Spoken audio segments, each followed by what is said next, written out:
कि प्यार में हमके धोखा देलू तो के हमसे बड़ा नफरत बा, कि प्यार में हमके धोखा देलू तो के हमसे बड़ा नफरत बा।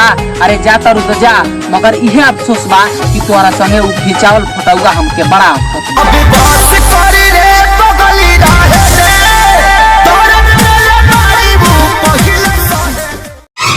अलग ही सुकून है उसकी बाहों में, अलग ही सुकून है उसकी बाहों में। अरे वो भाई कौन है? वो तो मेरी माँ है भाई, बाकी इतना दम कहाँ है इन बेवफाओं में। बचपन से पोसन रे बबुआ।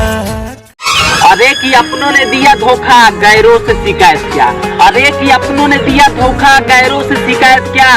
मेरी जान ने मारा दिल पे खंजर, अरे कि मेरी जान ने मारा दिल पे खंजर, दुश्मनों की जरूरत क्या।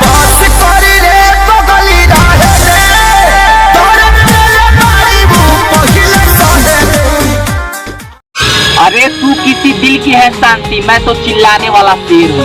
अरे कि तू किसी दिल की है शांति, मैं तो चिल्लाने वाला शेर हूँ। तू तो सोने के बाद सबके सपनों में आती है, अरे तू तो सोने के बाद सबके सपनों में आती है। मैं तो भोजपुरी शायरी स्टेटस बोलने वाला वंश मोर।